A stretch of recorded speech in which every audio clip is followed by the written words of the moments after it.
పని మీద బయటకు వెళ్తాం, దారిలో ఎక్కడో దాహమేస్తుంది, వెంటనే మినరల్ వాటర్ బాటిల్ను కొనుక్కొని దాహిర్తి తీర్చుకుంటాం. అయితే ప్లాస్టిక్ నీళ్ల బాటిళ్లలో వేల కొద్దీ అతి సూక్ష్మమైన ప్లాస్టిక్ రేణువులు ఉంటాయని తాజా అధ్యయనం ఒకటి హెచ్చరించింది. కంటికి కనిపించని ఈ ప్లాస్టిక్ రేణువులు మన ఆరోగ్యానికి నష్టం చేస్తాయని తెలిపింది.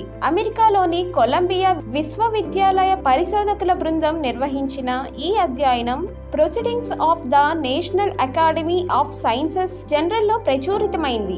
ఇక బాటిళ్లలోని నీటిలో ప్లాస్టిక్ రేణువులు గుర్తించడానికి స్టిమ్యులేటెడ్ రామన్ స్కాటరింగ్ మైక్రోస్కోపీని ఉపయోగించారు. తమ అధ్యయనం కోసం పరిశోధకులు 3 ప్రముఖ వాటర్ బ్రాండ్లను ఎంచుకున్నారు. ప్లాస్టిక్ రేణువులను 100 నానోమీటర్ల వరకు విభజించుకొని విశ్లేషించారు.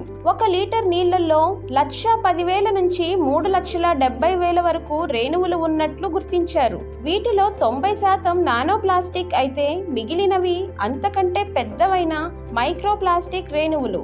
ఇంతకు ముందు అంచనాలతో పోలిస్తే ఈ సంఖ్య 10 నుంచి 100 రెట్లు ఎక్కువ. మైక్రోప్లాస్టిక్ తో పోలిస్తే నానో ప్లాస్టిక్ కణాలు మన పేగులు, ఊపిరితిత్తుల ద్వారా నేరుగా రక్తంలోకి కలిసిపోతాయి.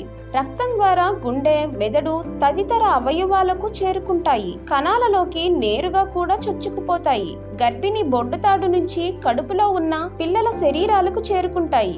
ఇంతకు ముందు ఇదో బ్రహ్మ పదార్థం. అయితే టాక్సిసిటీ అధ్యయనాలు బాటిళ్లలో ఏముందనే గుట్టు విప్పే ప్రయత్నాలు చేస్తున్నాయి అంటున్నారు కొలంబియా విశ్వవిద్యాలయానికి చెందిన పర్యావరణ రసాయన శాస్త్రవేత్త బిజాన్ ఎన్. మొత్తానికి ఇప్పటి వరకు మనకు తెలియని ప్రపంచాన్ని గమనించడానికి ఈ పరిశోధన తలుపులు తెరుస్తుందని ఆయన పేర్కొన్నారు. కాకపోతే నోరు పిడచకట్టుకుపోతుంటే మాత్రం ఇవన్నీ పక్కన పెట్టి అందుబాటులో ఉన్న మంచినీళ్లు తాగేయాలని పరిశోధకులు సూచిస్తున్నారు.